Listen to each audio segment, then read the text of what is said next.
गहरी एकाग्रता, पूर्ण जागरूकता।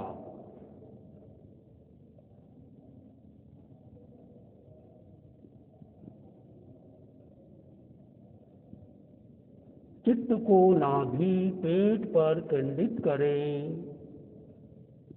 आते जाते श्वास को केवल देखें। राग नहीं, द्वेष नहीं, समता भाव, केवल देखें। देखना हमारी आत्मा का मौलिक स्वभाव है। देखने मात्र से कर्म का बंध नहीं होता। बिना राग द्वेष के देखना प्रेक्षा ध्यान है। श्वास आ रहा है, जा रहा है। इस आते जाते श्वास को केवल देखें।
श्वास का दर्शन आत्मा का दर्शन है। जिसने श्वास को लेना देखना सीख लिया, उसने अपनी आत्मा को देखना जानना सीख लिया। अपनी आत्मा को देखने और जानने के लिए आते जाते श्वास को केवल देखें।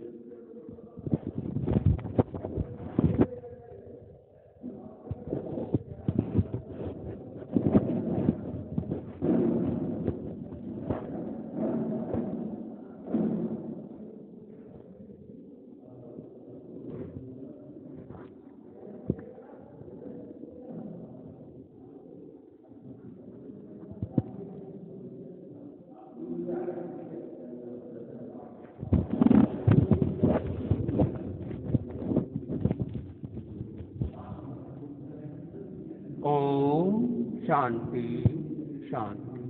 ध्यान का प्रयोग संपन्न करें। हाँ अच्छा, हाँ हाँ अच्छा, हाँ अच्छा। यही के बाहर के, हाँ हाँ हाँ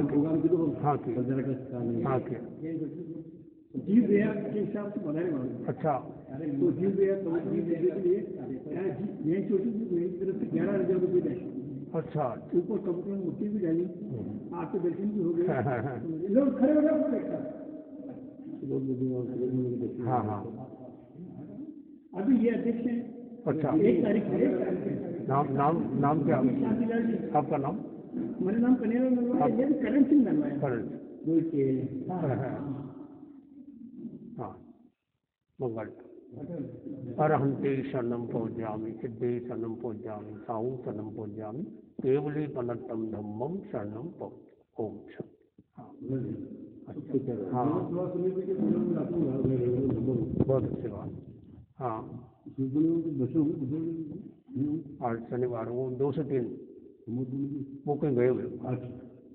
हाँ बोल देंगे।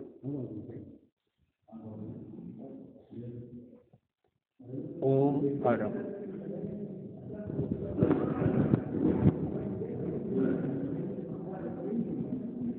नमस्कार महामंत्र। नमो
मङ्गलं पठमं हवै मङ्गलम्। एक भजन के साथ आज का प्रवचन प्रारंभ होगा। महिमा सामायिक की गाय प्रभु महावीर ने, महिमा सामायिक की गाय प्रभु महावीर ने, प्रज्ञा जन जन की जगाए प्रभु महावीर ने, और प्रज्ञा जन जन की जगाए प्रभु महावीर ने। सामायिक से समता जागे, सामायिक से समता जागे, सामायिक से ममता त्यागे, सामायिक से ममता त्यागे, गंगा ज्ञान की बहाए प्रभु महावीर ने, और गंगा ज्ञान की बहाए प्रभु महावीर ने, महिमा सामायिक की गाए प्रभु महावीर ने। क्रोध मान माया लोभ लुटेरे, क्रोध मान माया लोभ लुटेरे, रहते हैं निज आत्मा को घेरे, राह मुक्ति की बताए प्रभु महावीर ने, राह मुक्ति की दिखाए प्रभु महावीर ने, महिमा सामायिक की गाए प्रभु महावीर ने। सब रोगों की जड़ है विषमता, सब रोगों की जड़ है विषमता, सब रोगों की औषध है समता, सब रोगों की औषध है समता, बगिया समता की खिलाई प्रभु महावीर ने, और प्रभु महिमा सामायिक की गाई प्रभु महावीर ने। चंचल है यह मन का घोड़ा, चंचल है यह मन का घोड़ा, सामायिक से इसको जोड़ा, सामायिक से इसको जोड़ा, चाबुक संयम की लगाई प्रभु महावीर ने, चाबुक संयम की लगाई प्रभु महावीर ने, महिमा सामायिक की गाई प्रभु महावीर ने।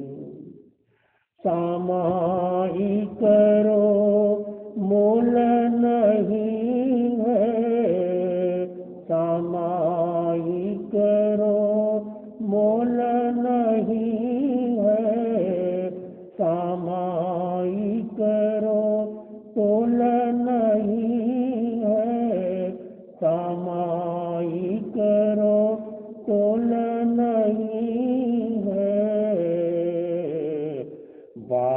श्रेणिक को समझाई प्रभु महावीर ने।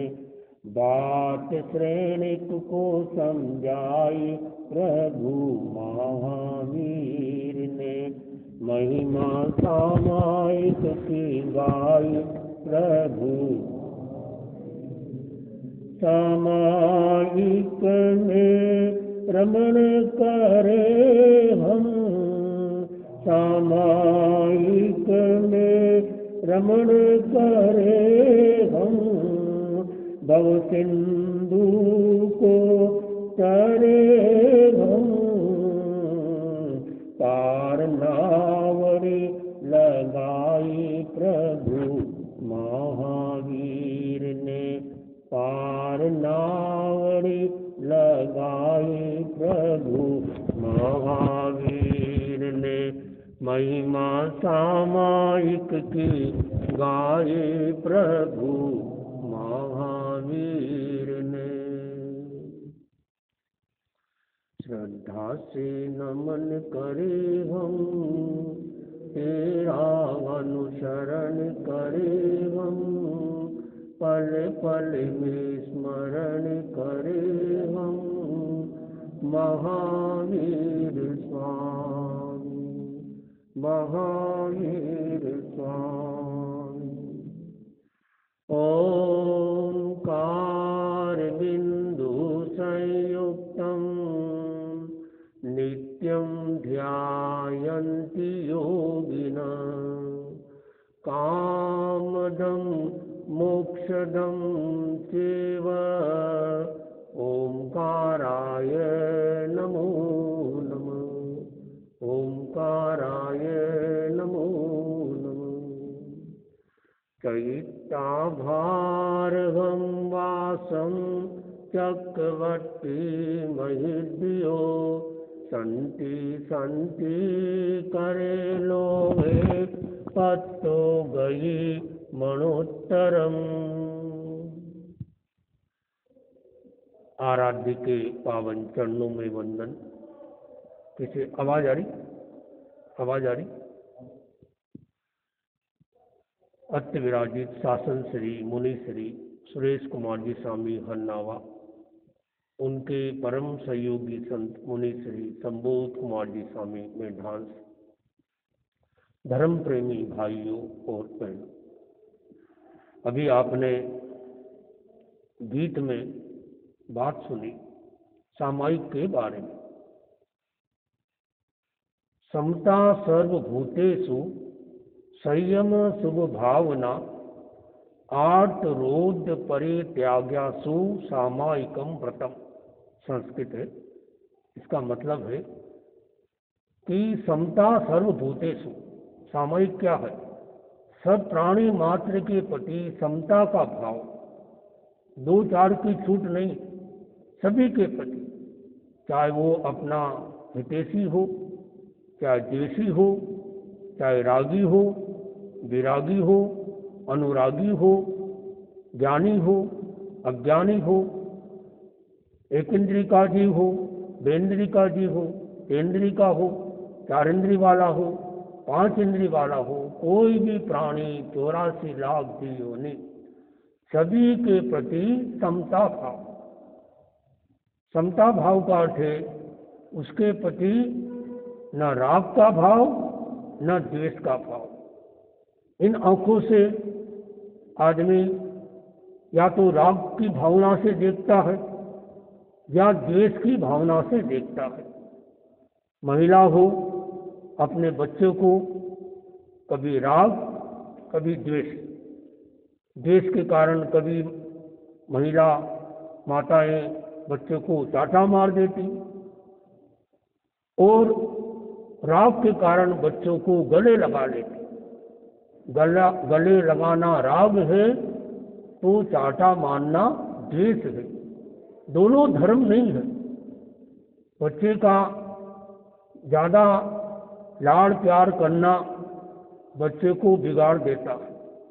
जो माता पिता बच्चे का ज़्यादा लाड़ प्यार करते हैं वो बच्चा बिगड़ जाता है, और जो माता पिता बच्चे को बिल्कुल बहुत ज़्यादा डांटते हैं, वो बच्चा अपराध की दिशा में चला जाएगा, घर से भाग जाएगा या वो गलत लाइन में चला जाएगा। तो राग और देश के आधार पे सब लोग का जीवन चल रहा है। खासकर जो गृहस्थ लोग हैं, आप देखो सुबह से लेकर रात तक कितने काम हमारे जो है, आप लिस्ट बनाओगे तो ये काम राग के, ये काम देश के। तो राग और देश दोनों चल रहा है, दोनों से कर्म का बंधन होता है। भगवान महावीर स्वामी की वाणी है, रागो या दोषो बीय कम बीयम। कर्म के बीच दो ही है बस, राग और देश। और राग देश से बच गए, सबसे बच गए। आचार्य हुए हेमचंद्र आचार्य, उन्होंने लिखा, रागत देशो विनिर्जित्य किम रम्ये करिष्यति, रागत देशो अनिर्जित्य किम रम्ये करिष्यति। बहुत सुंदर बात। यदि तुमने राग देश को जीत लिया तो जंगल में जाके क्या करो? राग देश को जीत लिया तो जंगल में जाने की जरूरत नहीं, और राग देश को नहीं जीता तो जंगल में जाके क्या करो? तो राग और देश, इसको जीतना कठिन है। जो राग देश को जीत लेता है उसे क्या कहते हैं? वीतराग, उसे वीतराग कहते हैं। तो वीतराग, वीत यानी जीत लिया, राग को जीत लिया, तो क्या देश को नहीं जीता? ये मन में प्रश्न होगा, हम वीतराग बोलते, वीत द्वेष क्यों नहीं बोलते? तो इसका जवाब दिया गया कि द्वेष तो पहले चला जाता, राग बहुत कठिन है। मैं आप पर गुस्सा न करूं, सरल है, लेकिन आपके प्रति मेरे मन में कोई राग भाव न आए, बहुत कठिन है। तो क्रोध, मान, माया, लोभ, ये 10वें गुण स्थान तक रहते हैं, लेकिन मोहनी कर्म 11वें गुण स्थान तक रहता है। 12वें गुण स्थान में मोहनी कर्म क्षीण होता है। मोह के जाने के बाद फिर कुछ नहीं बचता। सबसे बड़ा कर्म कौन सा? कर्मों का राजा मोहनी कर्म। ये मोहनी कर्म ऐसा है, अगर ये है तो और भी कर्म है साथ में। ये कर्म गया तो 3 कर्म और साथ में चले जाएंगे। कौन कौन से? ज्ञानावरणी, दर्शनावरणी और अंतराय। 2 तरह के कर्म होते हैं। अगर जैन दर्शन को समझना है तो केवल यदि आपने कर्मवाद को समझ लिया, 90% आपको जैन धर्म समझ में आ जाएगा। 90%। जैन दर्शन का कर्मवाद बड़ा अलग ढंग का है। तो कर्म 2 प्रकार के, घाती कर्म और अघाती कर्म। प्रथम 4 कर्म घाती कर्म कहलाते। कौन कौन से? ज्ञानावरणी, दर्शनावरणी, मोहनी और अंतराय। ये 4 कर्म घाती कर्म है। नाम घाती क्यों रखा है? इनको खत्म करने के लिए, इनकी घात करने के लिए आत्मा को बहुत ज़्यादा कितने कितने जन्मों लगाने पड़ते हैं। और जिस जन्म में अगर एक बार ये 4 कर्म गए तो उसी भव में मोक्ष होना पक्का है। तो 4 कर्म इन्हें घाती कर्म कहते हैं, और 4 कर्म दूसरे अघाती कर्म कहलाते। अघाती कर्म जिनको घात करने की जरूरत नहीं, वो उसी भव में कुछ समय के बाद वो 4 कर्म जो बाकी है वो चले जाते। अरिहंत और सिद्ध 2 हमारे सामने हैं। अरिहंत बड़े हैं या सिद्ध बड़े हैं, ये मन में होगा। तो कहा गया कि हम पहले बोलते नमो अरिहंताणम, फिर बोलते नमो सिद्धाणम, सिद्ध बड़े हैं, लेकिन अरिहंत भी बड़े हैं, ये अनेकांत। अब अरिहंत बड़े कैसे? हाँ, ऐसे तो सिद्ध भगवान बड़े हैं क्योंकि उन्होंने 8 कर्मों को खत्म कर दिया, मोक्ष पधार गए। कोई आपसे पूछ ले क्या भगवान महावीर स्वामी तीर्थंकर है या नहीं है, क्या जवाब दोगे? है? सोच के जवाब देना है? तो कोई आपसे पूछ ले क्या भगवान महावीर स्वामी तीर्थंकर है, तो कहना है नहीं, थे। क्यों थे? अब तीर्थंकर क्यों नहीं है? क्योंकि तीर्थंकर वह होता है ऐसा साधु जिसने 4 कर्मों को खत्म कर दिया, केवल ज्ञान हो गया और तीर्थ की स्थापना की, वो मौजूद होते साधु होते।